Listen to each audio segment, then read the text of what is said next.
Alors, bienvenue à la 9e activité de perfectionnement du REFAD pour l'exercice 21-22. On tient à remercier particulièrement Patrimoine canadien ainsi que le Secrétariat du Québec aux relations canadiennes pour leurs généreux appuis financiers qui permettent ces activités de perfectionnement. Des remerciements tout particuliers à M. Jacques Coul qui a accepté aujourd'hui de présenter la réflexion pédagogique à propos justement de ce n'est pas vraiment une réflexion pédagogique, c'est plutôt une réflexion d'affaires à propos des communautés de pratique et des nouveaux modèles d'affaires que les technologies rendent possibles à l'ère du numérique. Jacques Coul est natif du Nouveau-Brunswick. Il a travaillé dans le système d'éducation publique pendant de nombreuses années avant de joindre Cadre 21 de 2015 à 2021. Il a été le premier directeur du Cadre 21 qui est basé à Montréal. Il est maintenant à la retraite active, si on peut dire, depuis juillet 2021. Sa formation en biologie marine et en éducation l'a amené à accumuler diverses fonctions tout au long d'une carrière de 37 années. Il a été enseignant en sciences, conseiller en évaluation, responsable de programmes d'études, de leadership des élèves, école communautaire, formation à distance au secondaire, gestionnaire universitaire des technologies d'apprentissage, technopédagogue au collégial, directeur du développement professionnel, accompagnateur en pensée de design. Puis là, j'arrête là parce que si vous connaissez Jacques, ça continue et ça termine avec conférencier. Bien, c'est ça qu'on fait aujourd'hui. J'ajoute que Jacques est également le porteur d'une étude, une de deux études du porteur excusez-moi, une de deux études du REFAD cette année. Donc, c'est à ce titre qu'anime la table d'échange aujourd'hui. En terminant sur la présentation de Jacques, comme vous le savez, le travail en équipe et la richesse d'apprendre en réseau sont deux valeurs essentielles pour lui. Jacques blogue depuis 2004, à peu près le même moment où j'ai commencé à bloguer, à thecool.ca, et il maintient une veille active en ligne. Alors, si vous n'êtes pas déjà abonné à son fil, je vous invite à le faire. Jacques demeure un apprenant en mode bêta perpétuel afin de mieux faire ce que l'on fait déjà bien. Et donc, sans plus tarder, je cède la parole à Jacques. Ouf, merci beaucoup, Robert, mon doux. Je suis vieux. Bonjour tout le monde, ça me fait vraiment plaisir d'être ici avec vous et d'animer cette conversation un peu atypique, il faut l'admettre, pour une table d'échange. Je n'ai pas de résultats ou de propos comme tel, mais plutôt parler essentiellement d'une démarche qui va se faire avec la collaboration de diverses personnes, la réflexion, la recension vraiment étendue. Et je tiens à remercier Robert et le REFAD de m'accorder leur confiance pour cette étude qui va, je l'espère, amener le REFAD dans une réflexion sur son actualisation. Comme tu terminais ma bio, Robert, faire mieux ce qu'on fait bien, le REFAD qui est établi depuis plusieurs décennies et comme n'importe quelle autre institution, sûrement celle auquel vous êtes associé, à un moment donné, il faut s'arrêter. Comme changer les moteurs de l'avion, mais l'avion, lui, continue de voler. Et de pouvoir s'actualiser par rapport aux nouvelles réalités, aux transformations, aux besoins, à la diversité des clientèles, tout en maintenant son mandat et sa mission. Donc, aujourd'hui, dans cet échange, et ce sera réellement un échange, je pourrais vous montrer ou présenter les deux axes principaux de cette démarche-là, mais pour chacune d'elles, je vais m'arrêter et puis je vais me tourner vers vous pour vous permettre de réagir. J'ai quelques questions qui seront affichées sur une diapositive et vous pourrez choisir laquelle pour la poser ou toute autre réflexion associée à celle-ci. Je veux remercier Robert aussi pour son aide technique présentement. C'est que c'est la première fois que j'ouvre Zoom depuis une mise à jour du système d'opération, puis il semblerait qu'il n'y a pas encore donné son passeport à Zoom pour afficher. Donc, Robert, tu vas pouvoir partager l'écran. De toute façon, tout le monde, les diapositives sont en Google Slides et disponibles avec une adresse raccourcie très simple, monurl.ca/2mars. monurl.ca/2mars. Elles sont en mode lecture. Mais je remercie Robert qui va faire je lui donnerai les cues pour l'afficher. Et puis, sans plus tarder, Robert, tu pourrais afficher la première pour qu'on puisse entamer cette présentation ici. Donc, voilà.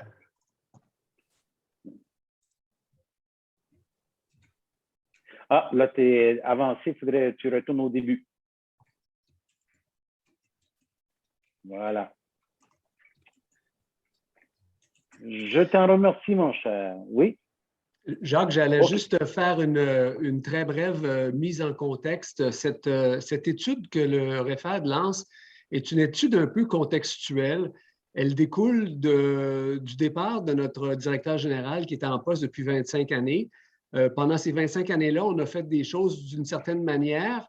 Et, il est parti, il nous a quittés un peu abruptement en février 2020, juste au début de la pandémie. Ceci pour vous établir le contexte de deux choses. De un, le départ du pilote à bord du REFAD, le seul homme aux commandes, donc il connaissait tous les dossiers et qui part et tout d'un coup, il faut reprendre ça. Donc le conseil d'administration s'est ramassé un petit peu en mode catastrophique. Et avec ça, la pandémie et nous a tout le monde plongé dans de la formation en ligne d'urgence. Donc, tout le monde s'est tourné vers la formation en ligne. Ceux qui étaient des spécialistes sont devenus les maîtres de tout le monde. Et ça, c'était sur le fond de Plan d'action numérique du Québec qui plaçait énormément de ressources aussi à la disposition des gens.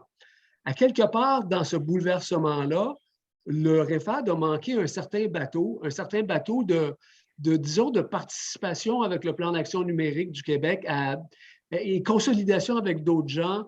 Et c'est un peu le départ de notre réflexion. À partir du moment où est-ce qu'on se dit la spécialité, la raison d'être du REFAD, c'est d'échanger et d'apporter des meilleures pratiques à l'ensemble des spécialistes canadiens qui font la formation à distance. Mais à partir du moment où est-ce que tout le monde le fait et tout le monde donne la formation, c'est quoi la raison d'être du REFAD? Donc, nous autres, on se pose cette question-là encore, puis on veut garder cette pôle position pour une raison qui est, entre autres, vraiment, il y a plusieurs raisons, mais il y en a une qui est essentielle, c'est que le REFAD est pan-canadien et francophone. Et ça, il n'y en a pas beaucoup.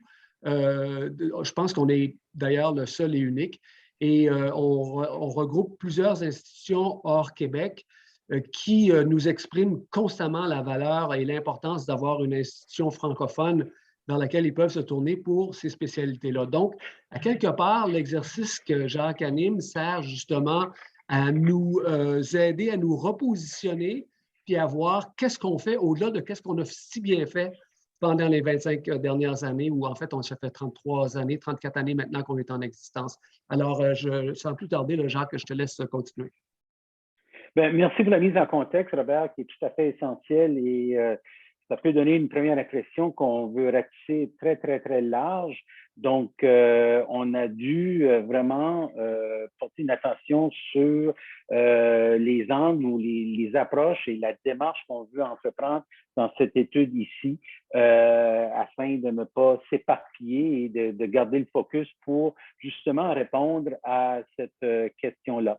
Donc, si tu veux aller à la prochaine diapo, Robert, au moment que je lui donne un cue, il se lève. Voilà. Donc, nous allons regarder, quand je dis le nous, parce que oui, je suis un peu le Sherpa ici, donc je fais appel à toutes sortes d'expertises, à toutes sortes de gens qui en connaissent bien mieux que moi pour cette étude. Et les deux volets que nous allons examiner, qui sont vraiment en interdépendance, c'est toute la part des communautés de pratique pour des organisations apprenantes comme la vôtre et du REFAD, et aussi, comme je disais en introduction, ce besoin récurrent de revoir son modèle d'affaires en éducation. La société change et puis est-ce qu'on peut justement demeurer pertinent pour remplir le mandat qu'est celui du REFAD que Robert nous soulignait il y a un instant, de rejoindre toutes les collectivités, les institutions francophones au Québec et aussi dans toutes les autres provinces pour mettre en partage et aussi pouvoir bénéficier de cet apport des collaborations et des échanges. Prochaine diapo.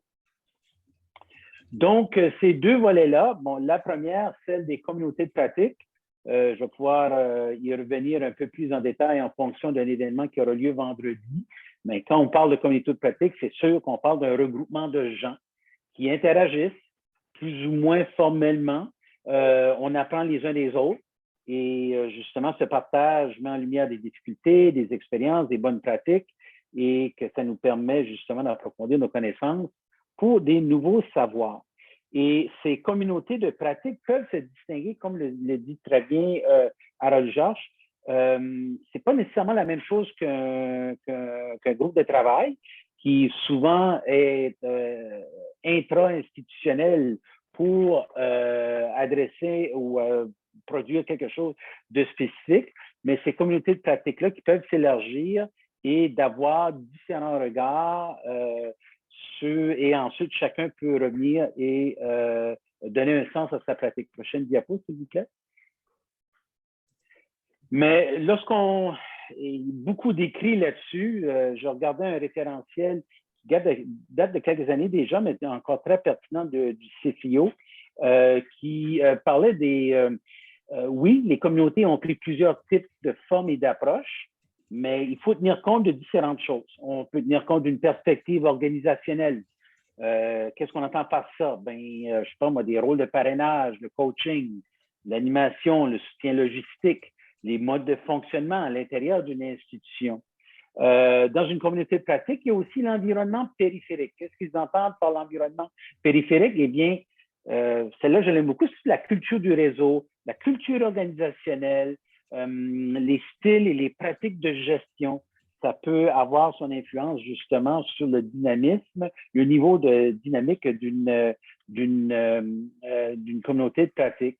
Les réactions individuelles, c'est-à-dire comment la perspective de l'individu, ses réactions dans une nouvelle forme d'organisation. On a été témoin avec la pandémie d'un virage sur un descent, un gros quart de tour dans de nouveaux environnements et c'est bon, ben, comment est-ce que je réagis par rapport à ces nouvelles dynamiques-là? C'est un peu comme Maïté Roy de la Fédération des Cégeps qui me disait, c'est un peu comme essayer de faire entrer un cercle dans un triangle. Le triangle étant peut-être une référence à une structure hiérarchique et le cercle, c'est-à-dire nouveau modus vivendi de gens qui occupent des rôles divers au sein d'un organigramme, mais qui apprennent justement à co-créer ou à collaborer ensemble. Évidemment, le contexte technologique y est pour beaucoup. Cette dimension technologique d'un travail collaboratif, il y a des niveaux d'adhésion, il y a des vitesses d'adhésion. Je ne sais pas moi, apprivoiser les affordances d'un canal Slack. Pour certaines gens, c'est du beurre dans le poêle, pour d'autres, c'est une courbe d'apprentissage en soi. Et finalement, essentiellement l'expérience d'apprentissage au sein d'une communauté pratique. Donc, ce sont ces dimensions-là, prochaine diapo, s'il vous plaît, qui caractérisent finalement une communauté de pratique. Si c'est une illustration de Harold Georges qui sera avec nous vendredi en passant, où est-ce que l'objectif d'une communauté, c'est finalement d'apprendre ensemble. Un deuxième clic, s'il vous plaît, pour finalement donner un sens à l'expérience pratique. Lorsque j'entends ou je partage ce que d'autres font, mais ça me permet un retour, une réflexion sur ma pratique, notre pratique d'équipe, qui vient donner un sens et qui permet de développer un savoir plus implicite. Je vous invite, si vous ne connaissez pas les écrits de Harold Georges, georges.com, c'est à découvrir. Prochaine diapo. Donc, l'objectif visé par l'étude, justement, en regardant l'angle des communautés pratiques, c'est justement de regarder les bénéfices qui sont associés. C'est quoi les innovations récentes, les façons de faire. On va aller voir, oui, des fondements théoriques, mais on va aussi aller voir des communautés existantes. J'en ai déjà 3 ou 4 sur mon radar, des gens qui disent, ben, regarde, nous, ça me fait plaisir de faire part. Et ça va être drôlement intéressant d'apprendre de ces différents regroupements-là. Et à ce moment-là, pouvoir, par rapport à où est-ce que le REFAD veut se situer dans tout ceci, ben, c'est quoi les types d'animation qu'on veut privilégier? Quels sont quel investissement en ressources humaines nécessite une communauté de pratique qui soit dynamique et qui perdure? Donc, si on veut une participation optimale. Prochaine diapo. Donc, sur ça, et ici, le but, ce n'est pas de vous donner un enseignement par rapport aux communautés de pratique, que vous en connaissez autant que moi là-dessus. Bien, j'aimerais entendre des gens qui voudraient réagir par rapport à ce qu'ils vivent déjà. Qu'est-ce qui fait que ça fonctionne bien? Quelles recommandations voulez-vous faire au REFAD? À quoi devrait-on tenir compte par rapport à cette dimension dans l'étude? Est-ce qu'il y a des exemples de communautés de pratique plus ou moins formelles dont vous voudriez nous faire part? Donc, je m'arrête ici et puis on peut justement ouvrir le micro, Robert, pour permettre aux gens de réagir. N'hésitez pas à prendre la parole pour répondre aux questions. Ce matin, on a eu justement une invitation à partager un réseau qui existe comme ça, une communauté de pratique qui s'appelle le réseau ADN, si je ne me trompe pas, en Jacques. Et on va en faire une étude de cas, là, mais ils ont tout monté leur environnement dans un wiki. Moi, je pourrais ajouter, là, pendant que vous réfléchissez à comment vous pourriez répondre à ces questions-là, je vais passer la parole à Mme Lefebvre, mais une des questions qu'on se pose, c'est devrait-on créer un environnement de partage? Et dans ce réseau ADN-là, ils ont fait ça dans le wiki, justement. Donc, Mme Lefebvre, je crois, à vous la parole. Merci, vous pouvez dire Nathalie, c'est correct. En fait, moi, je travaille à l'Université de Sherbrooke. J'ai assumé plusieurs fonctions, mais l'expérience que je voudrais partager avec vous aujourd'hui, c'est vraiment la communauté de pratique qu'on a fait avec l'incubateur d'innovation pédagogique où graduellement, la communauté elle a grandi. Là, et puis, c'est une communauté qui est plus informelle ou optionnelle parce que je dirais qu'un des enjeux, c'est vraiment la reconnaissance du temps ou de l'investissement de temps, d'avoir des structures qui sont un peu plus structurées. J'ai trouvé, je l'ai fait de différentes façons, là, avec des conseillers pédagogiques de façon plus structurée où on avait vraiment identifié des cibles de développement professionnel, des rencontres. On avait l'environnement Teams pour supporter les échanges synchrones, asynchrones. On fournissait des ressources. Ça a très bien marché, mais malheureusement, avec le contexte de pandémie, les gens sont super surchargés. Fait que ça faisait que, tu sais, j'avais quand même insisté un peu pour qu'ils identifient des cibles d'apprentissage puis qu'on co-construise ensemble pour donner un fil directeur puis que ça dépasse je dirais, les pratiques pour aller vraiment chercher dans la littérature, faire un pas de plus, faire la boucle, là, vraiment. On utilise le modèle Subtle là, qui est de Scholarship of Teaching and Learning, où il y a de l'analyse de pratique, on va visiter la littérature, on conçoit quelque chose, des outils en lien avec un besoin qu'on a, on l'implante, on évalue ce que ça donne, puis on diffuse.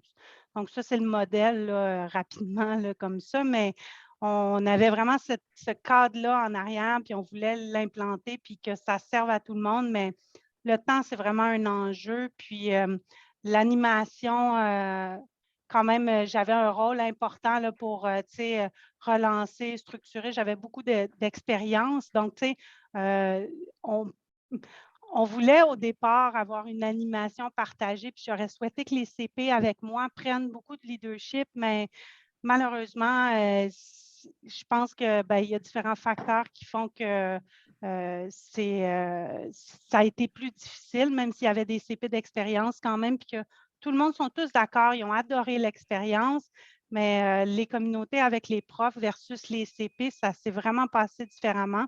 Je vous parle de deux expériences différentes, une plus structurée, une plus autour d'activités où on avait une communauté une fois par mois, puis les gens venaient quand ils voulaient à la rencontre, puis il n'y avait pas d'obligation, puis au début, c'est en présence, puis avec la pandémie, on a migré vers la distance, puis j'avoue que les deux modèles, je trouve qu'il y a des plus, des moins, j'adore les communautés, pour vrai, je trouve que ça a vraiment amené quelque chose dans ma pratique, Puis d'ailleurs, je me suis inspirée beaucoup de ce qu'il faisait au niveau des reptiques. Là. Nicole est là, bonjour Ouais. Nicole, qui a animé de façon pendant longtemps là, cette communauté-là. Puis je trouvais que le réseau était très fort. Fait que je partage là, bien humblement là, une expérience qui n'est pas parfaite, mais pour lequel les dimensions des enjeux sont quand même importants. L'animation, le temps, les recommandations à faire par rapport à ça, c'est important. Ben, merci beaucoup, Nathalie. Je trouve ça super intéressant. Tu soulèves des points vitaux, puis je pense que je vais faire un suivi avec toi dans cette recension-là. Tu as mentionné en début d'intervention cette notion aussi de reconnaissance du temps et des efforts investis au sein de cette communauté. Je t'en remercie. Pour permettre aux deux autres personnes qu'on a levées, je vais demander à Nicole d'intervenir. Oui, bonjour tout le monde. Effectivement, j'ai été responsable du réseau des reptiques pendant 15 ans. Puis le support, tu parlais, Nathalie, support et reconnaissance. Je pense que les gens, oui, c'est fondamental, mais la reconnaissance, elle vient surtout du fait que les gens, quand ils travaillent, quand ils investissent dans une communauté pratique, parce que ça prend du temps, mais le temps investi et de beaucoup multiplier par le temps est sauvé. Ça demande du temps, mais on sauve du temps. Puis ça, quand les gens se rendent compte de ça, quand ils s'investissent et qu'ils se rendent compte que leur investissement leur est très utile à eux, tout comme il l'est pour les autres, c'est franchement valorisant d'une certaine façon. C'est donc dire que pour une communauté pratique, là, je peux en parler pendant des heures, mais là, je ne le ferai pas, là, mais il y a l'importance de sentir que la communauté pratique a une plus-value, qu'elle apporte quelque chose de plus, que les individus qui en sont membres s'identifient de façon vraiment particulière, que ça répond à un besoin. Mais pour répondre à un besoin, il est important pour moi qu'une communauté pratique spécifie ses objectifs, tout comme l'organisme dans lequel on évolue, là, je pense au REFAP. Donc, il faut aussi aller chercher la force des gens et à partir du moment où les gens sentent que leur contribution est importante, quel que soit le temps qu'ils peuvent y investir, ils ont le goût d'aller plus loin. Moi, j'ai eu un plaisir immense, naturellement, à animer cette communauté de pratique-là qui a fonctionné, qui a eu des objets de travail, qui a eu des dossiers, qui a développé il y a un prophétique des étudiants, etc. Et tout ça, ça s'est fait toujours dans la bonne humeur et dans l'impression que la contribution de chacun ajoutait un élément de plus à celle des autres. Alors, en gros, c'est ce que je pourrais dire. Je peux apporter des réponses plus spécifiques. Ça avait des questions plus spécifiques, mais il est important aussi que la personne qui joue le rôle d'animateur, animatrice responsable, elle soit disponible. Ça, c'est bien important pour moi, cette disponibilité de l'autre. Nathalie, tu parlais de relancer. C'est important de pouvoir relancer, de rappeler tout le temps, d'assurer un suivi, d'être bien organisé et de recevoir les gens. Idéalement aussi, une fois de temps en temps, tu en as parlé aussi, Nathalie, en présence. Ça aide à cimenter les liens. C'est bien beau la distance, mais à un moment donné, il faut se rencontrer en présence pour se faire des clins d'œil informels. Excellent commentaire, Nicole. Oui, la valorisation, c'est un intangible d'une communauté de pratique. Je t'en remercie. J'ai deux autres mains levées pour qu'on puisse avancer.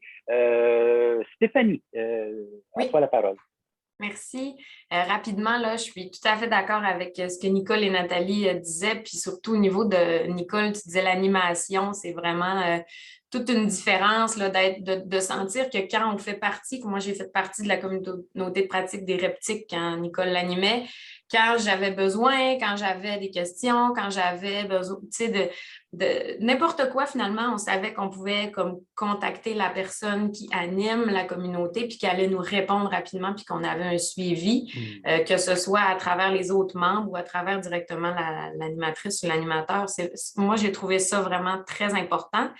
Puis une autre chose, c'est difficile à mettre en place dès le départ, là, mais ce qui m'a, moi, comme participante dans la communauté de pratique des reptiques, ce qui m'a vraiment, vraiment aidée, c'est d'avoir des liens avec des anciens puis des nouveaux. Tu sais, c'est difficile quand on commence une communauté de pratique d'avoir ça, mais les anciens qui tiennent le fort, qui sont là pour expliquer comment ça fonctionne, peut-être un système de mentorat ou quelque chose pour vraiment impliquer les nouveaux, puis les impliquer à juste titre dans ce qu'ils peuvent fournir, puis ce qu'ils peuvent retirer aussi de la communauté de pratique. Ça, c'est vraiment quelque chose qui est important pour moi. Puis, faut que ce que tu donnes te revienne en retour et en surplus. Puis, il faut faire prendre, comme Nicole disait, conscience de ça aux gens qui participent là. C'est juste ça que je voulais rajouter. Super, merci beaucoup. En effet, quand on donne, on reçoit davantage. Madame Christine, la parole est à toi. Bonjour. Alors, moi, je suis Christine Simard, spécialiste en sciences de l'éducation à l'Université TÉLUQ. Je vais vous parler brièvement de notre communauté de pratique qui est très homogène. On parlait tantôt là, de contexte. Alors, nous, c'est vraiment dans le contexte de notre institution. On se regroupe ensemble sur une base mensuelle. On est bilocalisé, donc longtemps, on le faisait un groupe à Québec, un groupe à Montréal. Depuis la pandémie, évidemment, tout le monde est sur Zoom. Et cette communauté, elle existe depuis plusieurs années. Elle a évolué, sa formule a évolué aussi. En ce moment, il y a une personne qui en assure l'animation, c'est moi. Et puis, tous les contenus qui sont traités durant les rencontres sont fournis par des membres. Donc, il y a un très, très haut niveau d'implication à l'intérieur de cette communauté-là. Comme nous partageons en fait le même travail, il y a une partie de nos interventions qui portent, je dirais, en amont. Donc, quelqu'un arrive avec une problématique. Moi, j'ai besoin de savoir qu'est-ce qui se fait ou comment je pourrais faire telle ou telle chose dans un cours. Et là, il y a vraiment un effort collectif pour résoudre la problématique qui est amenée par le membre. Et on a aussi un volet qui est plus, je dirais, a posteriori, c'est-à-dire qu'il y a un retour sur les expériences qui ont été réalisées à travers différents projets. Et finalement, je dirais, on a un troisième volet. Parfois, on identifie des thèmes qui nous intéressent vraiment, qu'on aimerait approfondir, mais à l'extérieur de la rencontre même. Donc, spontanément, les gens se regroupent par intérêt, approfondissent un sujet, puis reviennent auprès de nous, que ce soit des expertises pointues ou de développement d'outils partagés ou de méthodes de travail partagées avec les autres. Et puis, c'est la dernière personne qui mentionnait l'importance des transferts de connaissances. Mais c'est sûr que pour nous aussi, à l'intérieur de l'équipe, ça joue un rôle très important.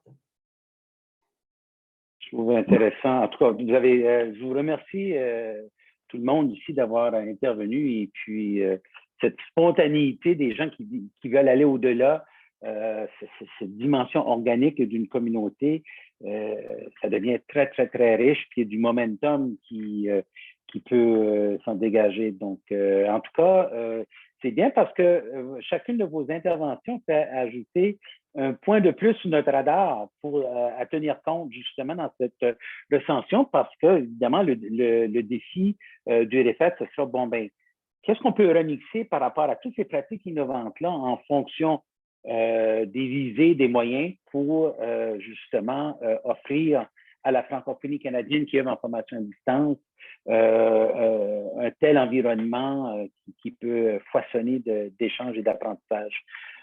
Merci. On va poursuivre parce qu'on aura une deuxième ronde où on va ouvrir le micro pour vous entendre. Et Robert, si tu peux avancer à la prochaine diapo, s'il vous plaît. Donc, les modèles d'affaires en éducation, ça s'applique aussi pour, pas seulement qu'en entreprise, mais pour des organisations à but non lucratif, particulièrement, comme on disait en introduction, comment justement assurer, maintenir et se propulser pour assurer une pertinence au sein du membership et que les gens en aient pour leur argent, entre guillemets. Donc, ce deuxième volet de l'étude-là va aussi essayer de déposer ou de porter un regard précis sur différents paramètres ou différents éléments. Prochaine diapo, s'il vous plaît. Parce que justement, c'est comme je l'ai mentionné un peu plus tôt, les choses changent, les transformations sont profondes, c'est ce besoin récurrent de valider notre pertinence en éducation. Prochaine diapo.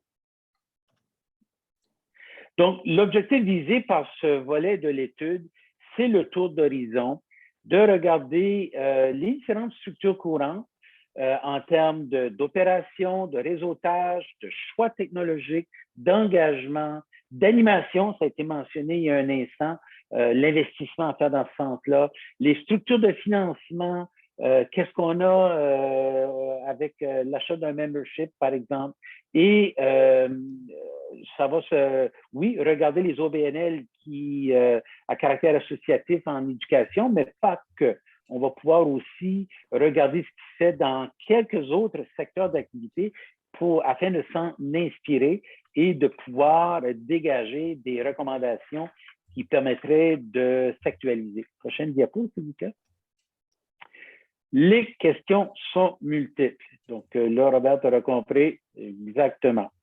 Donc, pour le REFAD, est-ce qu'il y a des modèles de formation sur lesquels baser une offre, tout en sachant que son membership a aussi cette offre-là?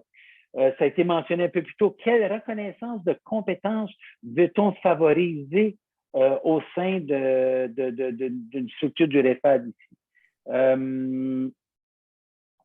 Est-ce qu'il y a des services qu'on veut consolider? Est-ce qu'il y a des nouveaux services à développer? Qu'est-ce qu'on prend? Qu'est-ce qu'on amplifie? Qu'est-ce qu'on rejette? Qu'est-ce qu'on modifie? Est-ce qu'il y a un répertoire de ressources? Pendant des années, le REFAD a offert tout un répertoire de ressources en les fédérant. De quelle façon ça peut continuer à profiter aux usagers? Les choix technologiques, oui, pour le développement professionnel, pour permettre aux gens justement ce développement de nouvelles connaissances. Est-ce qu'il y a un design pédagogique dont il faudrait tenir compte? Est-ce qu'il y a des choix technologiques à faire? Si oui, lesquels? Prochaine question. Donc, la même chose, par quel levier voudrait-on quel choix qui permettrait le rayonnement des membres, la crédibilité, la réputation, l'image de marque? Prochain. Il y a sûrement des écueils dont il faut tenir compte et de quelle façon on peut les adresser, les contourner. Et finalement, et celle-ci, je la trouve très importante, quelle valeur accorder aux intangibles, qui sont difficilement mesurables, mais dont les impacts sont signifiants. C'est-à-dire en termes d'engagement, en termes de rayonnement, en termes de réputation. Tu peux passer à la prochaine, s'il vous plaît? Évidemment, on va regarder ça sous différents angles. On va vouloir explorer des nouvelles stratégies d'investissement en fonction de ces valeurs intangibles, d'investissement de temps, de ressources humaines, pour justement permettre l'accès à des ressources, à un mécanisme de reconnaissance, rehausser la réputation des membres. Il y a aussi l'angle des formes de regroupement. Quel type d'animation on voudra privilégier? C'est quoi les évolutions récentes dans ce domaine-là? On va aussi regarder des structures de financement des organismes associatifs. Pourquoi? Parce qu'on veut voir comment est-ce qu'on peut pérenniser nos activités, la valeur à l'adhésion que je mentionnais plus tôt, et même la diversification des sources de revenus. Et aussi sous l'angle des communautés de pratique dont on parlait plus tôt. Prochaine diapo, s'il vous plaît. Donc, on veut quand même regarder plusieurs choses. Voici quelques questions pour susciter votre réaction ou votre réflexion que vous voudriez peut-être partager ici. Est-ce que votre organisation, elle occupe un rôle essentiel par rapport à ce nouvel écosystème de l'éducation? Est-ce que des services supplémentaires via un portail des membres qui auraient une valeur à vos yeux par rapport à ce que fait le REFAD?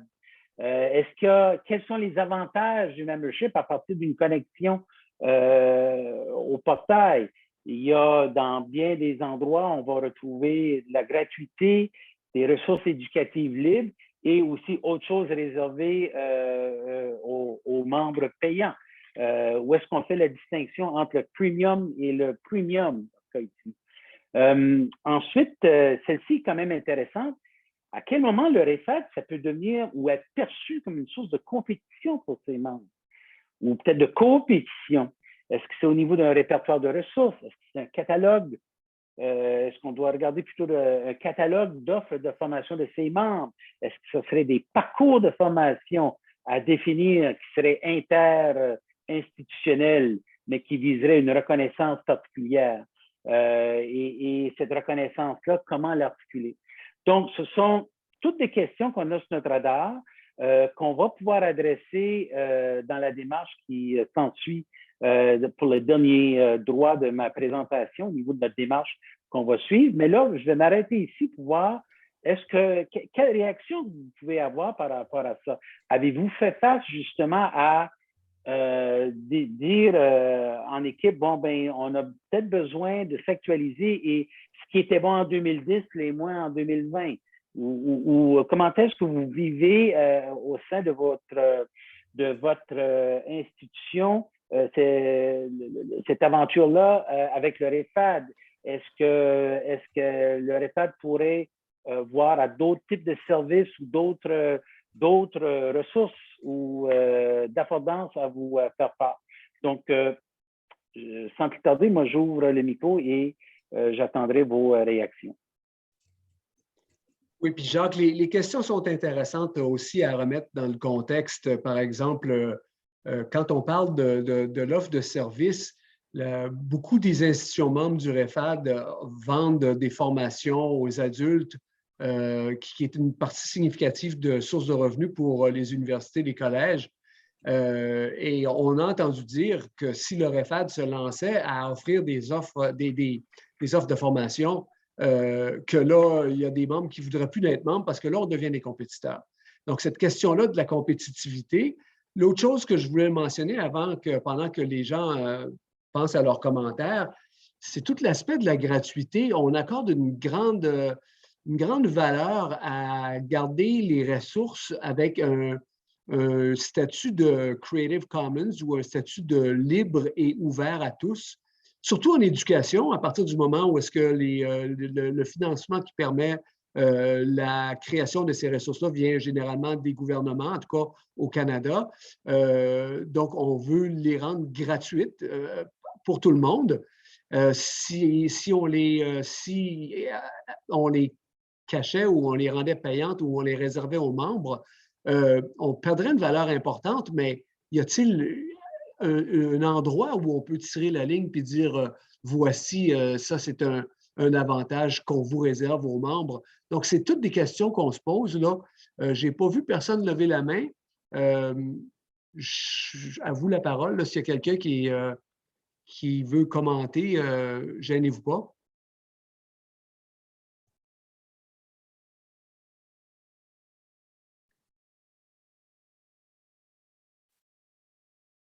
Donc, pour ajouter à ça, puis je pense que la question des modèles d'affaires, c'est une question un petit peu obscure. Si on commence par regarder quel est le statut d'entreprise de toutes ces organisations-là dans le système de l'éducation, autres que disons, les collèges, les universités, les écoles, le REFAD, c'est clair qu'il est à un bout du continuum, qui est un organisme à but non lucratif. Mais entre les deux, il y a toutes sortes de choses, il y a toutes sortes d'organismes qui sont créés par les universités et les collèges. Et il y a d'autres organismes comme disons, le cadre 21 ou donc il y en a plusieurs. C'est quoi le statut juridique de ces gens-là? Et puis, d'où ils tirent leur financement? Une des choses qui serait importante pour le REFAD, c'est de multiplier ses sources ou diversifier ses sources de financement. Donc, on était intéressé à voir qu'est-ce qui serait de genre de service qui fait que les gens disent on veut faire partie de ce réseau-là. De là, les questions, là, quand on parle de répertoire de ressources, bien, c'est vraiment, ça ressemble vraiment à un catalogue de l'offre. Si on était aussi en mesure, comme un organisme professionnel, de reconnaître les compétences en formation à distance de nos membres et d'offrir un système de badge, par exemple, pour ça. J'ai vu beaucoup d'étudiants africains aussi. Puis je mentionne les étudiants africains parce que les demandes sont venues d'eux autres. mais ça m'est arrivé à plusieurs reprises qu'après un atelier, des gens demandent est-ce que vous avez un certificat attestant de ma participation? Ça va compter pour tel cours. Donc là, je vois qu'il y a des mains levées. Jacques, est-ce que tu as vu c'était qui? Oui, Stéphanie encore. Stéphanie d'abord. Oui, Stéphanie et Nathalie. Oui, en fait, j'ai juste une petite question par rapport au portail des membres puis aux non-membres, finalement. Là, je me demandais, quand vous parlez de gratuité puis de REL et tout ça, ça serait dédié aux membres dans ce que je comprends, dans ce que vous dites. Non? Ça serait Poser la question si c'est ça qu'il faudrait faire, en fait. Jacques, si tu me permets, puis oui, je vais te laisser compléter, mais en ce moment, toutes nos ressources sont offertes gratuitement dans notre canal YouTube. Et puis, la webographie qu'on a du REFAD sur notre site, elle est aussi gratuite. Donc, tout ça, c'est... Puis, une des choses qu'il y avait un coût aux ateliers avant, mais avec l'avènement du plan d'action numérique au Québec en éducation, on a laissé tomber ça parce qu'il y avait une abondance d'offres. Donc, pour rester compétitif ou pour avoir encore de la participation, on n'a pas eu le choix de rendre ça gratuit. Donc, à la fois la gratuité et l'adhésion ne sont plus des facteurs maintenant pour beaucoup des choses du REFAD. OK. Bon, parce que justement, je suis aussi dans le concept qu'il y a grande abondance et tout ça, et des formations, des communautés un peu partout où on se tourne, des ressources éducatives libres, gratuites et utilisables et tout ça. Donc, je vois moins comment dans le futur, les choses réservées aux membres peuvent être encore fonctionnelles, en tout cas pour ma part. Là. Mais, ouais. Bien, justement, ça va être la valeur qui serait dégagée par rapport à ce qui pourrait être réservé aux membres. C'est certain que le REFAD devra continuer à jouer ce travail de veille par rapport à tout ce qui se fait et de pouvoir, et il faut imaginer aussi les enjeux au niveau de pouvoir reproduire ou de présenter ça et des soucis de convivialité puis d'aisance à pouvoir naviguer dans toute cette mer de ressources qui pourrait être là. Donc, le design va être un enjeu. Mais ensuite, justement, au-delà de ce qui est offert là d'une manière accessible et intuitive, est-ce qu'il y a des éléments vraiment particuliers pour lesquels l'adhésion pour justement passer au premium aurait une valeur tout à fait importante pour justement le membre?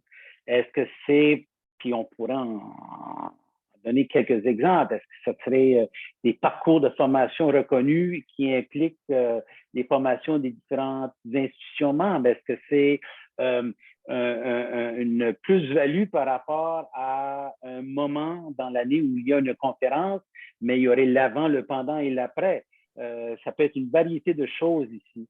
Et c'est ça que l'étude va essayer de mettre le doigt ou de proposer.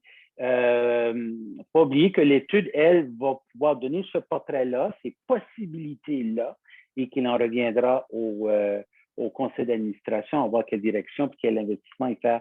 Il y a Nathalie qui veut aussi commenter. Oui, ben là, les modèles d'affaires, c'est pas mon axe principal. Là. Je suis formée en pédagogie, donc je trouve qu'il me manque beaucoup d'informations pour bien répondre à votre question. Mais donc, je vais répondre avec ce que je connais du REFAD. En fait, ce que j'aimais particulièrement, c'est quand on allait dans des événements pour des colloques ou consulter les ressources éducatives libres. Donc, moi, ça m'intéresse moins d'aller chercher dans un portail privé, de payer pour ces choses-là. Je vais vous l'avouer, là, peut-être que d'autres, ça pourrait répondre à leurs besoins. Moi, ce n'est pas là que je vais aller chercher la plus-value au niveau du REFAD. Je pense qu'on est dans une ère de fédérer, mutualiser, collaborer, mettre en évidence. Puis si on veut faire de l'argent avec ça, je pense qu'il faut se distinguer. Donc, vous avez nommé de la valeur. Où est-ce qu'elle est votre valeur unique que d'autres ne font pas? L'événement comme les colloques du REFAD, moi, j'en ai pas vu beaucoup. Le fait que vous rejoigniez la francophonie, que vous rejoigniez des gens de l'enseignement supérieur collégial, cégep, je trouve que c'est une valeur que vous avez par rapport au REFAD. La veille, c'est important. Je trouve que c'est important, puis c'est On a un groupe de veille là, à l'Université de Sherbrooke là, qui s'occupe de ça, mais il n'y en a pas tant que ça. Ben, en tout cas, peut-être que je n'ai pas fait mes devoirs comme il faut. Il faudrait que je cherche un peu mieux. Il y en a peut-être, puis je ne les connais pas. Évidemment que les parcours de formation, on en parle beaucoup, là. Je sais que CAD 21, ils ont des beaux parcours avec des belles badges, là, puis c'est super bien structuré. Donc, dans quelle mesure ça se distinguerait de ce qui est fait ailleurs? Là, à ce moment-ci, je pense qu'on est vraiment dans un brainstorming. Moi, je me suis inscrite ici parce que j'espérais avoir des réponses à ces questions-là, pas me faire poser les questions. Fait que je ne sais pas ce que vous pouvez amener par rapport à des éléments de réponse sur comment avoir un bon modèle d'affaires en éducation, parce que moi, je serais intéressée aux réponses plus qu'aux questions, parce que je ne sais pas comment y répondre. Mais merci. C'est là que je peux faire la pitch dans la dernière section au niveau de la démarche et puis des causeries qui s'en viennent, parce que les causeries vont justement peut-être offrir des pistes. Mais j'apprécie beaucoup ces commentaires-là, Nathalie. Ils sont bien entendus. Et justement, tu parlais de CAD 21. Il y a Maxime qui lève la main. C'est ce dernier commentaire-là qu'on terminera le dernier bout, le dernier 10 minutes de la session. Maxime? Mais Jacques, justement, là, juste pour renchérir avant que Maxime prenne la parole, Nathalie, c'est vraiment ça la démarche qu'on fait. On fait une démarche qui est publique. Les 4 causeries qu'on a mis en ligne servent justement à donner des éléments de réponse parce qu'on réunit des spécialistes à chaque fois. Donc, on a 2 spécialistes permanents là, qui siègent sur notre panel, qui sont nos invités pour inviter d'autres mondes. Il s'agit d'Olivier Alfieri et de Daniel Barry. Donc, eux autres, c'est des experts reconnus là, que plusieurs d'entre vous connaissez déjà. Et à chacune des causeries, on aura 2 autres invités, dont Maxime qui va nous adresser la parole maintenant. Il sera à une de ces causeries-là. Et en bout de ligne, on aura l'étude de Jacques qui sera publiée au mois de juin, qui apportera plus de réponses, mais on s'excuse à ce moment-ci, on a surtout des questions. Puis la table d'échange sert aussi à valider la démarche, hein, puis à nous aider à poser d'autres questions. Vous nous avez beaucoup aidé sur les communautés de pratique. On a déjà dégagé 4 thématiques, mais est-ce qu'on oublie des choses?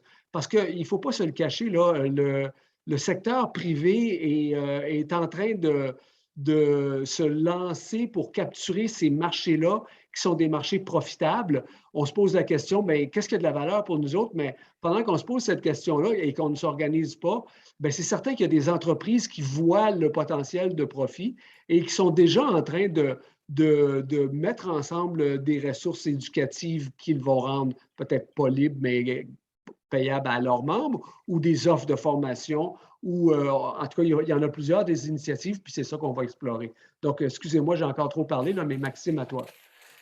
Robert, ben, ça me fait penser aux conversations qu'on a ensemble des fois, Robert. Là. Ça fait lever plein d'éléments. Puis, tu sais, j'écrivais dans le clavardage tout à l'heure que ce sont des grandes questions que Jacques nous a affichées là, à l'écran. Puis, tu sais, moi, tout de suite, ça me ramène à... Mais au-delà de tout ça, où est-ce que ces questions-là pointent des pistes de solutions possibles? Puis à écouter, Stéphanie tantôt, Nathalie qui vient de parler aussi, ça me ramène un peu aux besoins. Fait qu'avant les pistes de solutions, quels sont les besoins du réseau? Parce que le REFAD, c'est encore un réseau là-dessus. Puis je me demande si c'est pas là, d'ailleurs, sa plus-value principale, sa plus grande richesse, c'est d'être un réseau. C'est un réseau qui s'est bâti avec les années, puis tu en as parlé un peu tantôt, Robert. Fait que, tu sais, il y a vraiment un élément je pense qu'il est incontournable là-dessus. Puis si je vois ce qui est en train de se passer, puis tu sais, là, moi, j'ai peut-être plus un regard là, plus direct sur le secteur jeune parce que moi je viens de là, puis tu sais, au CAD 21 on travaille particulièrement plus avec le secteur jeune depuis le début, puis que là on met les pieds dans l'univers post-secondaire où est-ce que la formation à distance est un petit peu plus présente aussi là.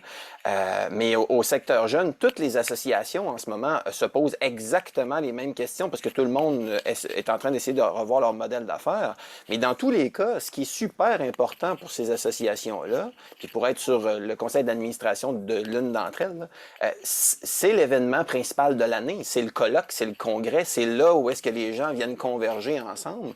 Puis on s'aperçoit avec là, le contexte en tout cas, du moins, où est-ce que les mesures sanitaires nous permettent maintenant de penser à tenir des événements de grands groupes à nouveau.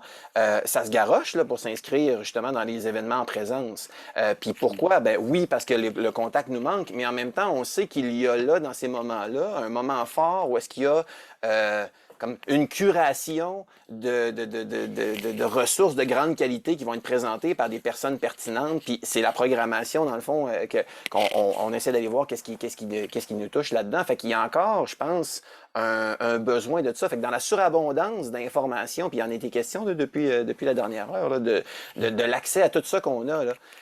Puis je pourrais même faire le parallèle avec les différentes communautés informelles qui existent sur les réseaux sociaux, là, comme sur Facebook, par exemple. Il y a un groupe Facebook sur à peu près tous les sujets en éducation là, qui peut arriver. Mais il y a des enjeux de surabondance, il y a de manque justement de curation, de vulgarisation, de faire les liens ensemble. Fait que je pense qu'il y a encore une place pour l'aspect associatif, pour aider à faire de l'ordre dans cette espèce de chaos naturel-là, qui est très positif, là, cela dit, là, mais qui a besoin d'ordre. Fait que s'il y avait comme un endroit à aller mettre de l'énergie, c'est moins sur la production de nouvelles choses, mais plus sur, justement, là, comment l'organiser, comment l'interpréter, puis un peu comme certains l'ont dit tantôt, ces moments de discussion-là, d'échange, c'est ça qui fait la plus-value, je pense, principale d'un réseau comme le REFAD, à mon avis. C'est très bon commentaire. Merci beaucoup. Tu as absolument raison. C'est comme Simon Sinek dirait, start with the why, là, de pouvoir définir ce besoin-là. Et en effet, ce besoin aussi de se retrouver, ce réseautage live. Je te rejoins complètement, Maxime, par rapport au besoin de bien fédérer d'une manière, puis j'utilisais le terme de façon intuitive et conviviale, d'essayer de voir quelles sont les constellations de ressources déjà existantes, puis de pouvoir justement rapidement trouver son compte là-dedans. Je t'en remercie. Stéphanie, tu avais levé la main. Il nous reste quelques minutes, le dernier droit. Ou est-ce que ça va toujours? En fait, c'est ça que je voyais que le temps filait. Donc là, j'ai décidé de baisser ma main puis d'écrire mon commentaire dans le chat. Donc... Excellent. Merci pour ce réflexe. Robert, tu peux passer aux dernières diapos, s'il vous plaît? Donc, la démarche, son point de départ a eu lieu le 2 février dernier. Il y a un hyperlien. L'excellent atelier de Daniel Barry. Si tu avances d'une diapo, Robert, on voit sa diapo titre.